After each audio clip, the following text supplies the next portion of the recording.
Um, when Curtis asked me if I would talk about something having to do with personal relationships, and also asked me what that topic might be, I had just gone through a period of about 2 months where I'd received about 5 or 6 requests from organizations to talk about conflict. And I thought, well, that's a great topic to talk about. So I responded. This was probably 8-9 months ago, and so it's here. And as I started preparing for this, I started thinking, okay, we need a biblical example of how we should handle conflict. And I thought of God's commands to a couple of his kings that they should go out and kill all their enemies, burn their crops, burn their houses, kill their families, kill their animals. I thought, well, that's a pretty effective way to resolve conflict. So I don't think that works today. Maybe in the presidential campaign, but that's about the only place it might work. But I think it is something that's very important to us as Christians in how we deal with conflict in our lives today. Not dealing with it effectively can cause us almost as much harm individually as it can the person we have the conflict with. Psychologically, mentally, physically even. We can struggle with that.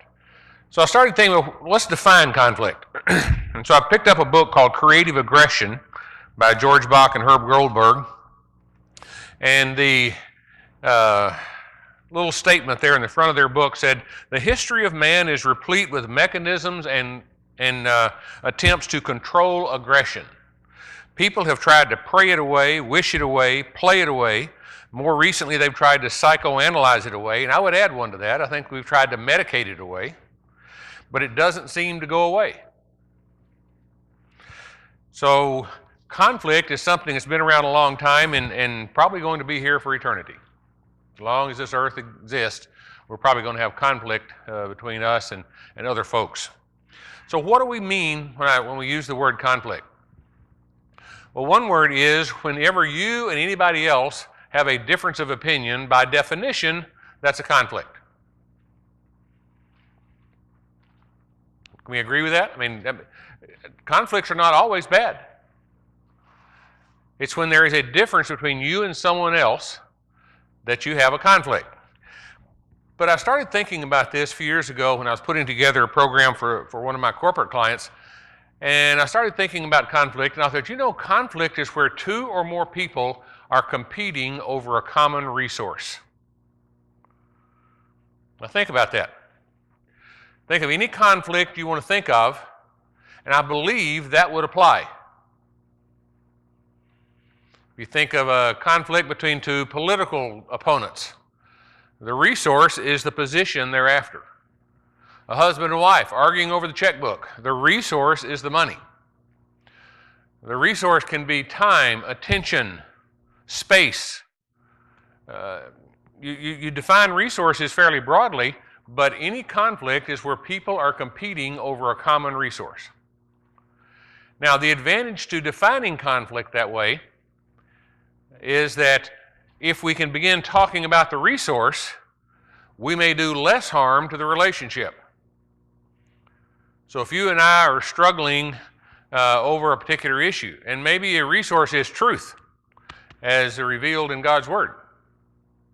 And if you and I are struggling over that issue, sitting down and focusing on what this says and not on each other or our intentions or our personalities, we can be more effective in dealing with that conflict. Now, we're going to finish up tonight by giving you a chance to, when you go home, to see how you deal with conflict. See what your natural tendencies are. And I'll explain all that as we get to it. And so I started looking at some examples in the Old Testament, because the Old Testament is just full of examples where there's a lot of conflict that are not dealt with very constructively.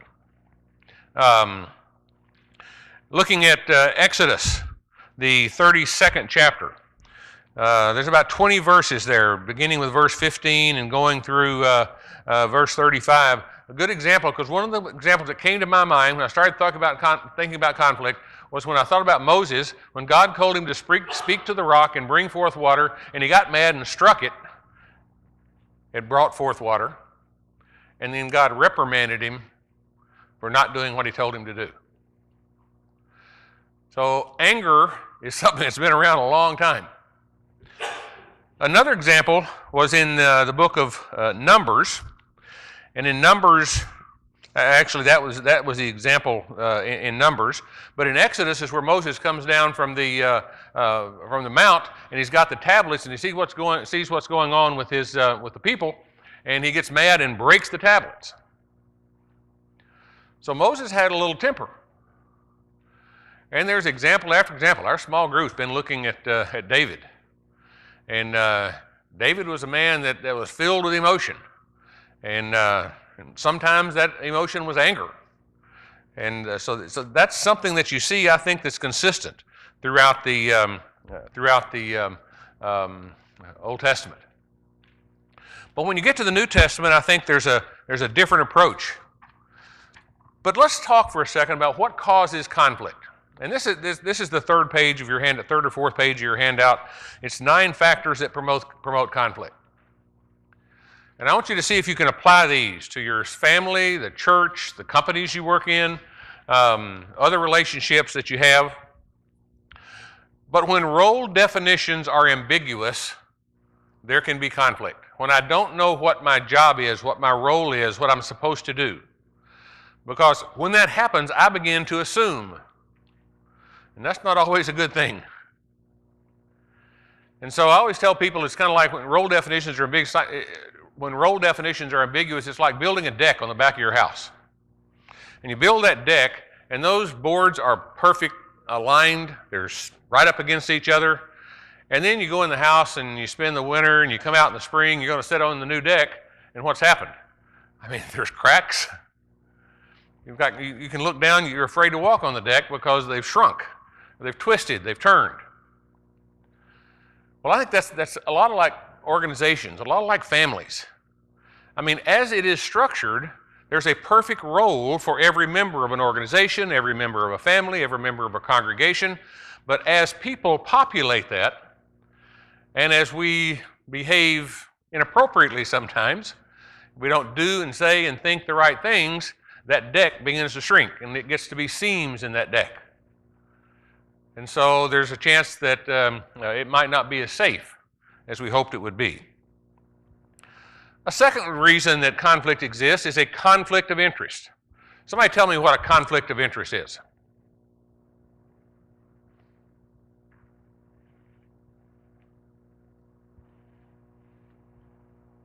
This is a participation. Outcome in the Okay. Are there legal conflicts of interest? Absolutely. Sure. If I'm the procurement agent for Highland View Church of Christ, and my good buddy or brother or cousin over here runs a business that services businesses here in town, and every time the congregation says we need that particular service, I call my buddy and say, hey, I got a good deal for you. So that'd be a conflict of interest.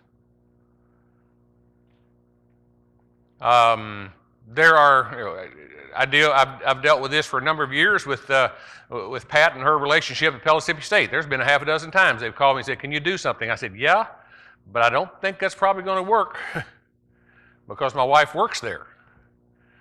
And that would be seen as a conflict of interest. And so I think there are conflicts of interest, but there's also conflicts of interest that are more personal.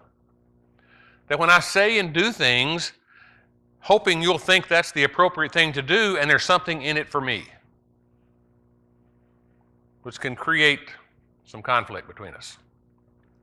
Barriers to communications exist. What are some barriers to communications? What gets in the way of good communications? Our attitude, our emotions,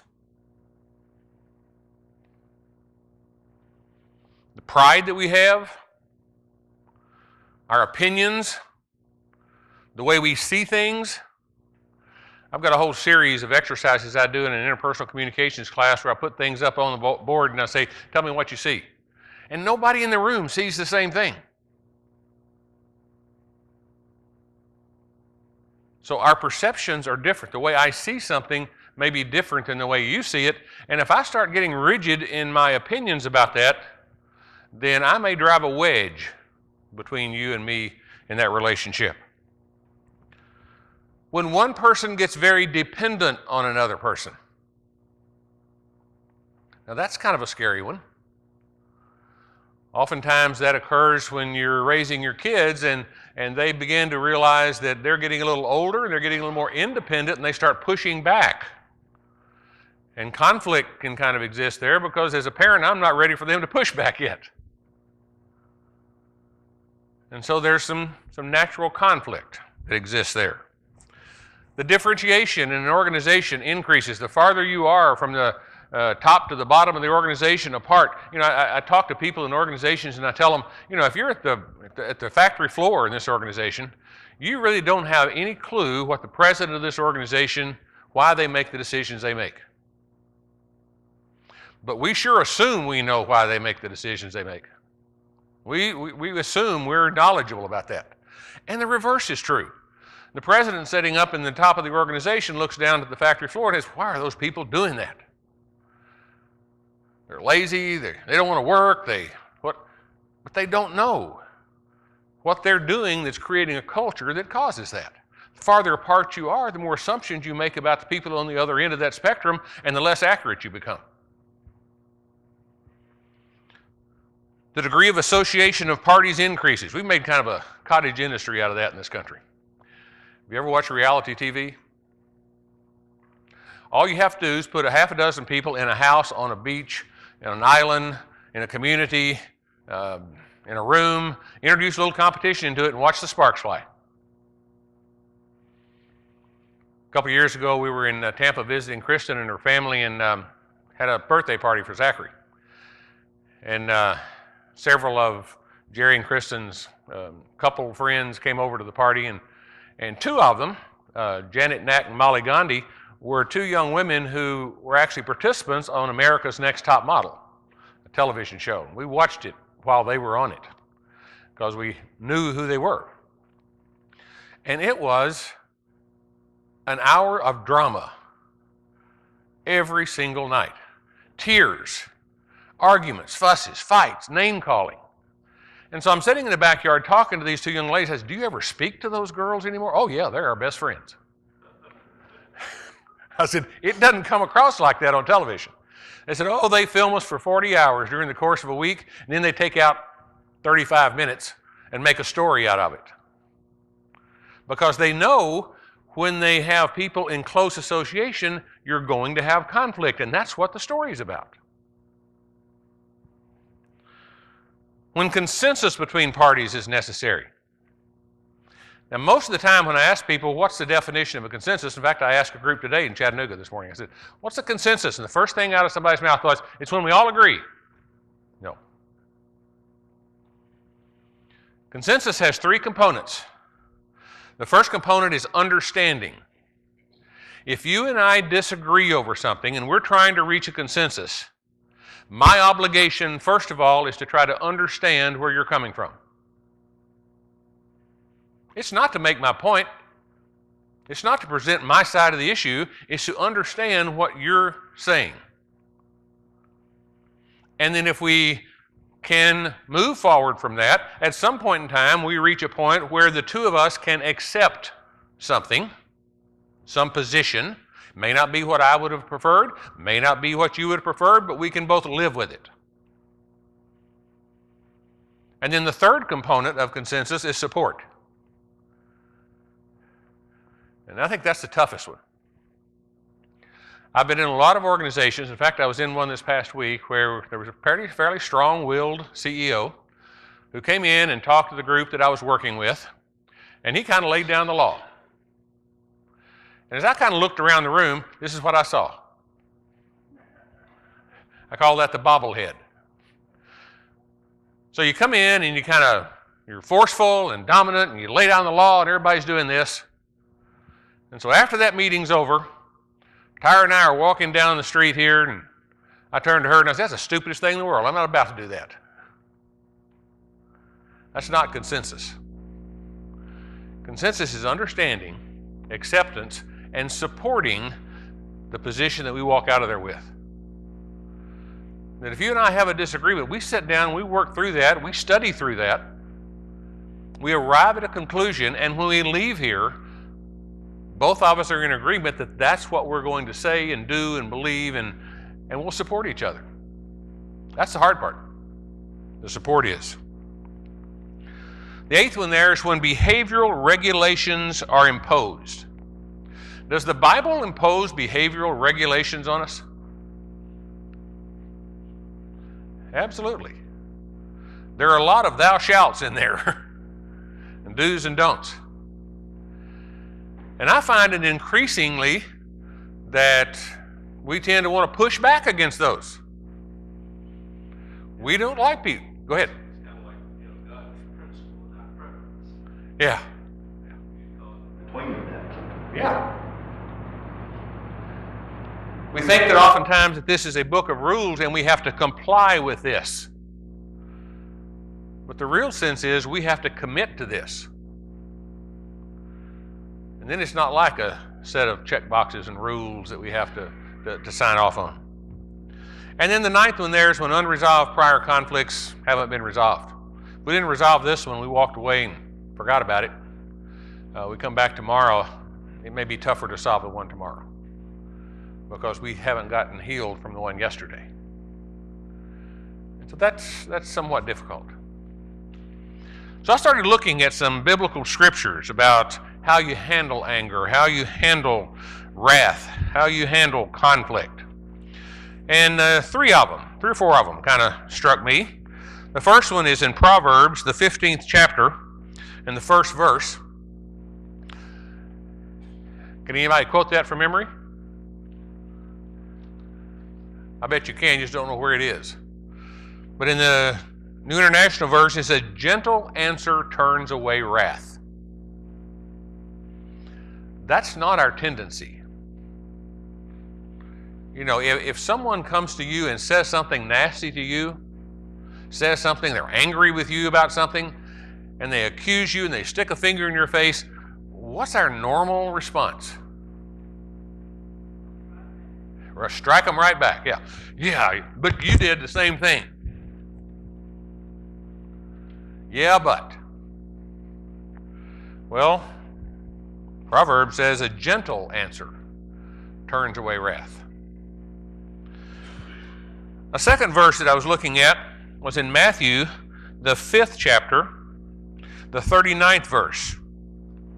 And this was a tough one for me. Because this is the one that says, if somebody strikes you on the right cheek, turn the left one to them also. If they take your coat, give them your cloak. If they ask you to go a mile, go 2. That's tough for me. No, there have been times in my life when, I've gotten into a scrap with people, certainly when I was younger, growing up, where I didn't want nobody's going to strike me anywhere, especially when I got the size that I was. And I felt like that was normal. But that's not what this teaches. Then flip over to Ephesians, the 4th chapter, in the 26th verse. It says, be kind and compassionate to one another, forgiving each other, just as Christ and God forgave you. Kind and compassionate. In anger, we can't sin. It says, don't let the sun go down on your wrath. Ephesians 4:26. And then in James, the 1st chapter, in the 19th verse, my dear brothers, take note of this. Let everyone be quick to listen, slow to speak, and slow to become angry. For man's anger does not bring about the righteous life that God desires. I think that's tough to do. I think our pride, our instinctual response when people strike out at us is to strike back. But I don't see anywhere in the New Testament where that's something it's suggested that we might do. So flip over one more page. My favorite cartoons is the Peanuts cartoon. So I think in lieu of that, what we have done is, in many cases, we have decided we're going to avoid all this. In fact, here Linus is talking to Charlie Brown. He said, I don't like to face problems head on. I think the best way to solve problems is to avoid them. This is a distinct philosophy of mine. No problem is so big or so complicated that it can't be run away from. And I think there's some truth to that. So how do we, as individuals, resolve the personal conflicts that we have? Well, I've listed 5, and there are probably others that you can think of. On the next page, typical ways of responding to problems. I think oftentimes when we have problems with individuals, one of the first tendencies that we will have is we want to give them advice. Because we know better than they, and we should give them advice on what to do, how to act, what the appropriate resolution to this conflict is. I'm not sure there's anywhere in here where I read that that's our job. But that's what our tendencies are. And an even more frequent one is that we judge people. Because the first tendency we have when someone says something to us is to judge whether that's right or wrong, not to try to understand it. But the scripture says, be quick to listen. I heard somebody tell me one time, God gave us 2 ears and 1 mouth for a purpose. We're supposed to listen at least twice as much as we talk. And I don't think we do that. We're pretty quick to talk, oftentimes. So our first instinctual response when people say something and it's different than what we believe or what we think, instead of trying to understand it, is to decide we agree with it or we don't agree with it. Very typical way of responding to differences that you have between people. A third way is we try to analyze things. I think that's kind of an interesting reaction to conflict because we assume that there are some sort of premeditated intent on the other person's part, and we try to analyze the whole situation to figure out why they're saying that to us, why they're doing that to us. So again, we can bounce back to that judgment thing. We can prove them wrong. So this whole analysis piece.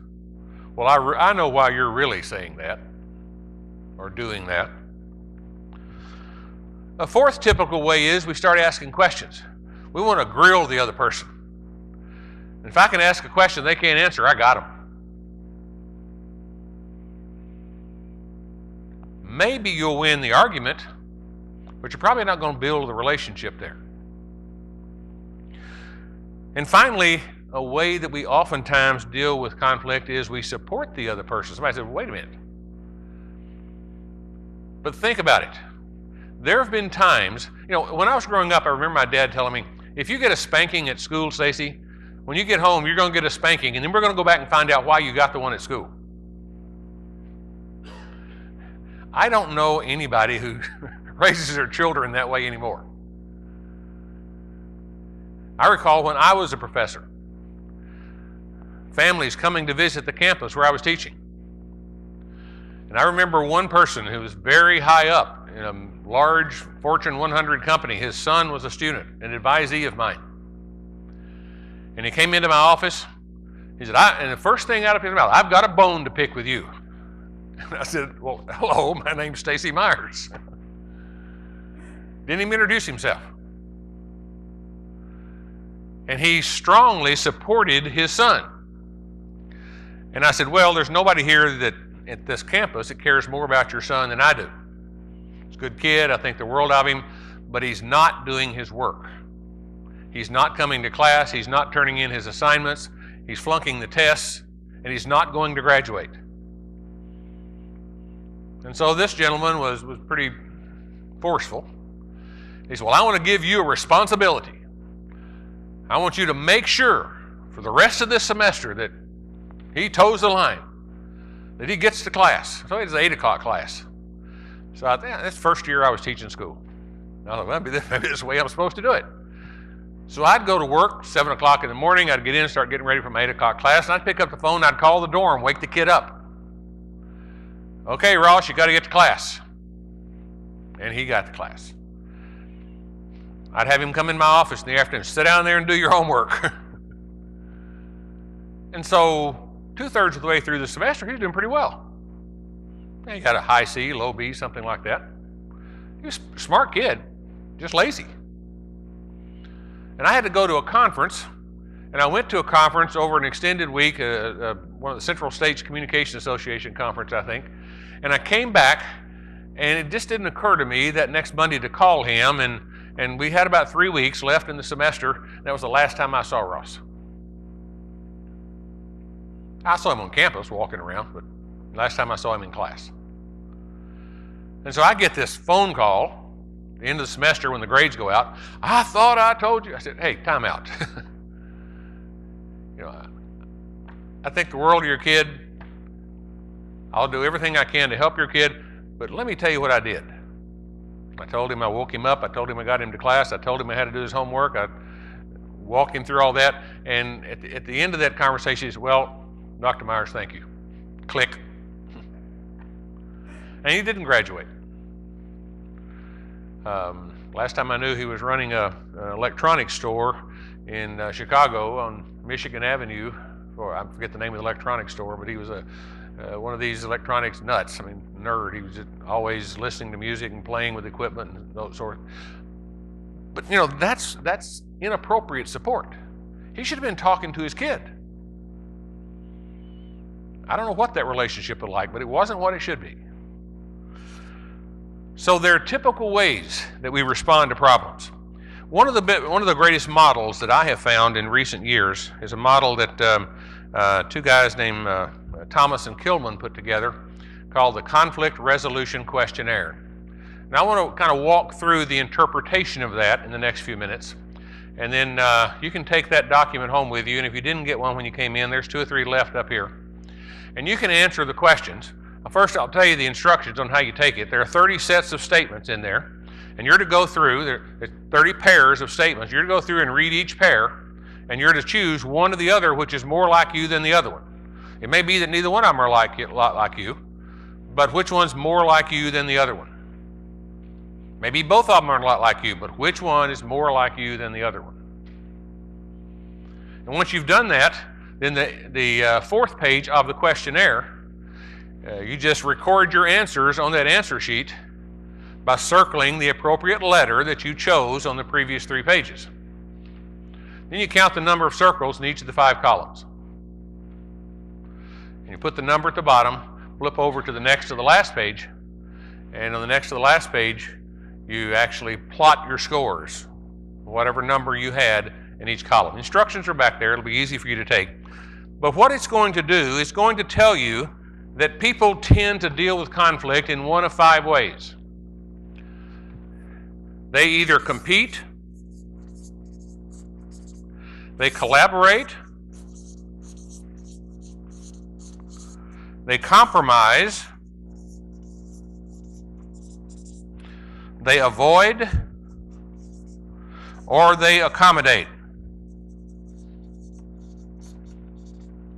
And their research will tell you that most of us do one of those 5. And interestingly enough, when I have administered this to organizations around the country, the 2 that are the most prominent are those 2. People either compete, in other words, they argue with people, they try to win the conflict, or they avoid, they run away and hide. Hope it'll go away. I want to talk about each one of those very briefly. Then I want to give you an illustration of how those things play out. But this model is based on 2 concepts. The first concept is how assertive are people? Now, assertiveness is not aggressiveness. It's not raining on somebody's parade. Assertiveness is you're willing to express whatever you're thinking or feeling to somebody, even if it's a little uncomfortable for you. You're willing to express yourself. So people are either assertive or they're not. And people are either cooperative or they're not. And so these styles of dealing with conflict look at those two things, and if you are very highly assertive and not at all cooperative, you tend to be a competitor. If you're high on both, you collaborate. If you're medium on both assertiveness and cooperativeness, you tend to be a compromiser. If you're low on assertiveness and low on cooperation, you tend to avoid. And if you're low on assertiveness and high on cooperation, you accommodate. So the last page of the handout that I gave you gives a little bit of information about each one of those. Let's take a quick look at that. Then I want to give you an example, and I'll be finished for tonight. So this says competing is where people are assertive and uncooperative. This is a way that people tend to deal with conflict from a power role. I have more power than you. Now, some of you may know Bill Johnson, who's CEO of Tennessee Valley Authority, TVA. And he was in a session, you and I were talking yesterday, and he said, you know, by my role at TVA, I have more power than anybody else at TVA other than the board of directors. He said, but that doesn't mean I have influence. And power and influence are two very different things. And someone who uses a competitive style to deal with conflict is people who are trying to use their power. They want to win at somebody else's expense. And whatever's appropriate, including the kitchen sink if they can, they'll throw anything into that fight to win. Because they feel like that there's an obligation they have to stand up for their rights, defend a position you believe in correct. Then the second style is accommodation. Accommodation is unassertive, but you're very cooperative. That means you won't say what you're thinking, but you'll cooperate with other people. Your ultimate goal here is to satisfy the needs of the other person that you have the conflict with. Now, I think oftentimes when I see, in fact, I was talking when I got back to the office this afternoon, our office manager, her daughter was there with her fiance. They just got engaged a couple of days ago. And the daughter is a little spitfire. I mean, she'll say what she thinks. And I noticed very quickly in that conversation that whatever she said, whatever her boyfriend said, she agreed wholeheartedly. I thought, that's not going to last long. But that's accommodation. She's trying to please him. I understand that. The third one is avoiding. That's unassertive and uncooperative. And that, I think, is where maybe you're trying to be diplomatic, try to sidestep issues, postpone some things till a better time. Have you ever had an argument with somebody and the person on the other end said, I don't want to talk about it now. I'll say something I shouldn't say. Don't look at Gail, Tom. I've done that. But that's when we try to avoid things. The fourth one is collaboration. Let me come back to that last, because I think that bears a little conversation. The last one is compromising. And compromising is kind of medium, intermediate score in both assertiveness and cooperativeness. Now, I believe, when I look at this, that compromise is where both people are giving up something to reach a happy medium.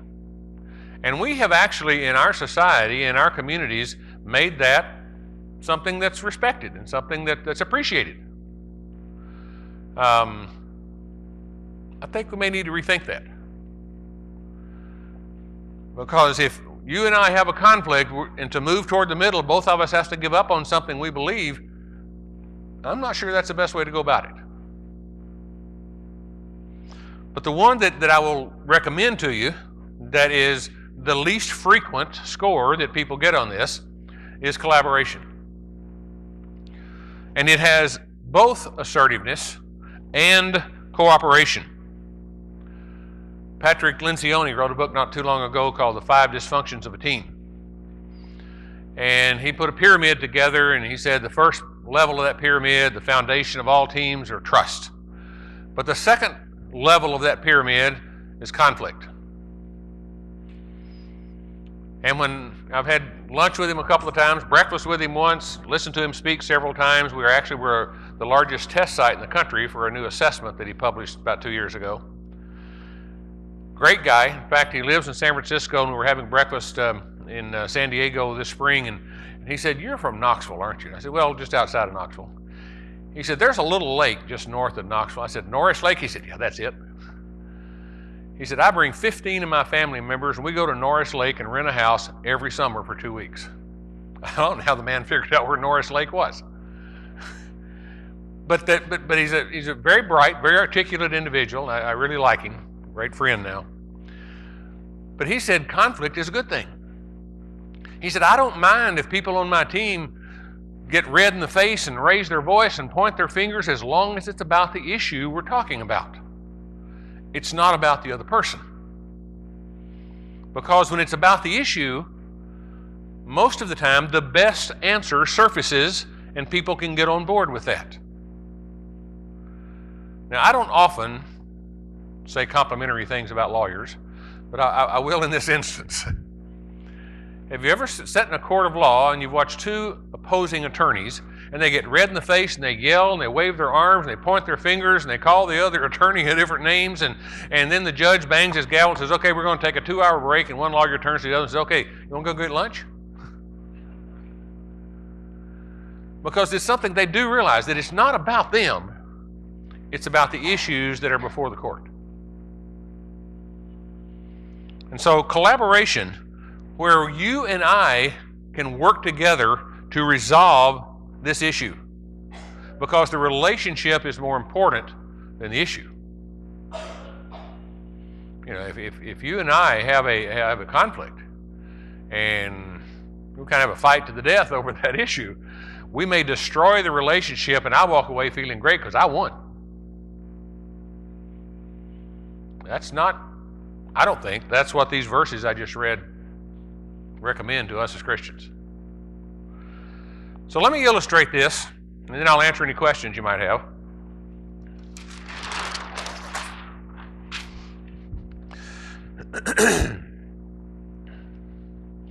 Let's say Johnny and I here have a conflict.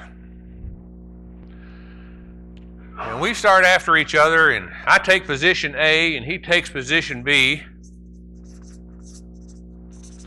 And we compete to resolve that. I pull as hard as I can in one direction. He pulls as hard as he can and argues as forcefully as he can in the other direction. One of us is going to win and the other one's going to lose. Am I right? I think that's natural.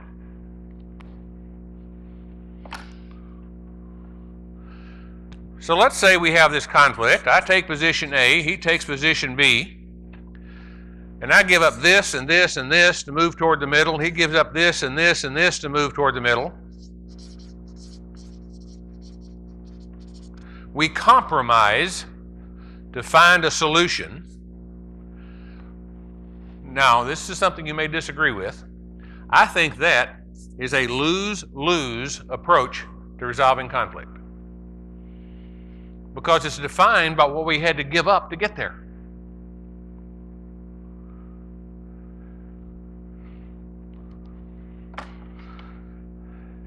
I take position A, Johnny takes position B,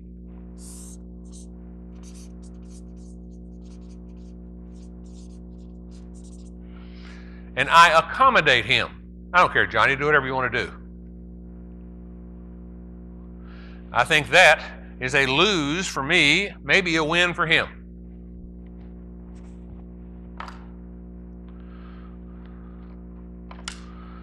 I take position A, he takes position B, I really don't want to talk to him about this. I really feel a little uneasy talking to him about this, so I'll sweep it under the rug. He does too. That's kind of a no decision. But the one that makes sense to me is where I take position A, he takes position B. We join forces. We collaborate and look off here in the distance and find a solution that maybe neither one of us had thought of when we came to that conversation. But it's something both of us can live with, both of us can support. Two things have happened there. I think that is a win-win. When we walk away from that situation, both of us have won. And a second thing that has happened is that we've strengthened the relationship because we've worked through something. Now, had we not been able to do that, any of the rest of these tends to diminish the strength of the relationship. So when you take that little assessment, you don't have to tell anybody what you scored, but I promise you Sunday morning somebody's going to come up to me and say, hey, you know what I was? But the assessment is in here, and if you have questions about that after you take it, I'd be happy to discuss it with you at your convenience. But remember those 4 little verses. Where in Proverbs we said a gentle answer turns away wrath. In James we said we need to be slow to speak, slow to become angry. In Ephesians, don't let the sun go down on our wrath. And in Matthew, somebody strikes you on the one cheek, turn the other one. Because I think that probably encapsulates the New Testament's teaching on what we as Christians are supposed to do in terms of how we deal with difficulties, conflicts with other people. It's important with everybody. It's essential with your brothers and sisters in Christ. Questions? Comments? Snide remarks? Uh-huh. Okay.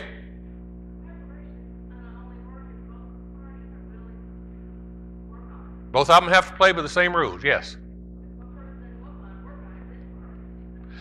If one person plays by those rules and the other person chooses one of these others, you can be taken advantage of, yes. And you got to make a decision. I have to make a decision. Is being taken advantage of worse than doing one of these other things? That's up to you to decide. Because you're going to have people that will play games with you, people that will try to win, people that will try to take advantage of you in every day of your life. Becoming more and more prominent every day that I live. People used to feel a little ashamed when they did that. But it doesn't happen much anymore. They almost take pride in it sometimes. But you got to decide what kind of example you're going to be to other folks. Over in the Providence house, like we give out food, like we have items, limits what you can have and cannot have. Sometimes people will take more than what they're supposed to, and we respond to them. They say, well, I didn't understand, those limits. I said, what do you mean? Can't you comprehend? But I didn't see it. They try to avoid, deal with the concept. Yeah, you violated the rule, but they also themselves seem like violate. Yeah. Therefore, sometimes we get in conflict, sometimes we don't get in conflict. Yes. We deal with a lot of that. Absolutely. Nancy. I'm still not convinced that compromise is really good. Because isn't that biblical? The reason I suggest that is because it's defined by what I had to move away from to meet you, and you had to move away from some of your positions to meet me. Christ-likeness? It can be. Can be. Depends on what you're moving away from. My experience has been that oftentimes in church settings that we have kind of on one extreme people who are certainly willing to accommodate and to be very Christ-like in their mind, and on the other extreme we have people who are defenders of the faith, which after being a member of the church for 50, 60 years, it's interesting to see those kind of things play out in various congregations. Every organization takes on a culture. It's either intentional or unintentional, but there's a culture in every congregation. And sometimes you go into a congregation and that congregation is marked by about every 10 years they've split and gone away because nobody can have a conversation with each other. They can't talk about things that are important to their everlasting eternity without getting into arguments over it.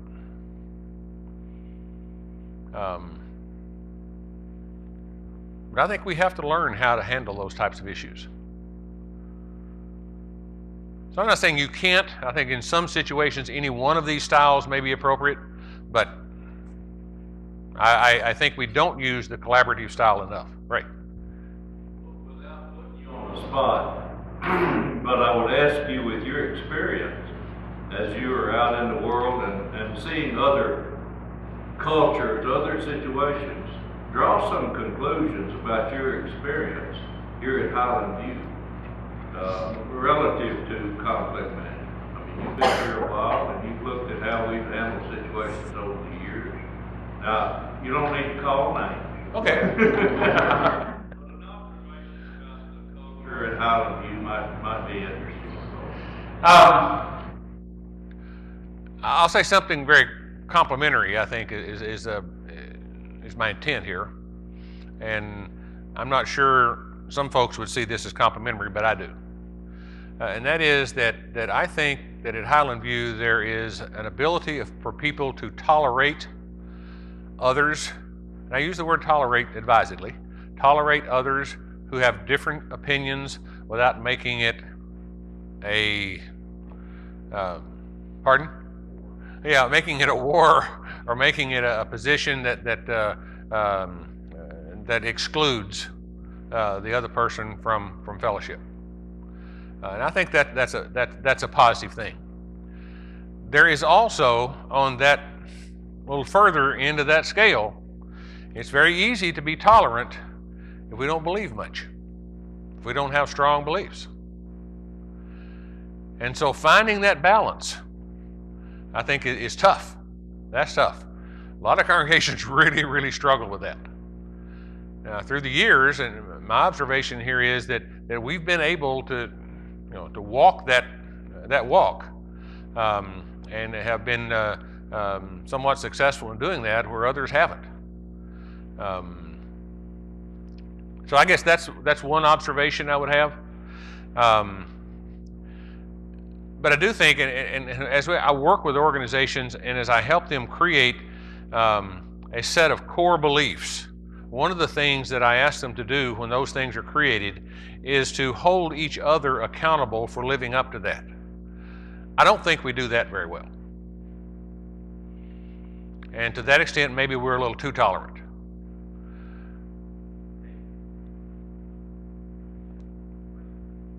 Question down here.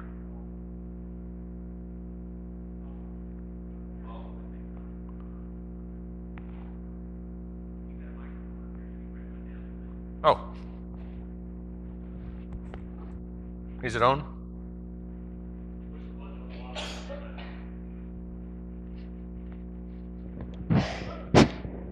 Who's got a question?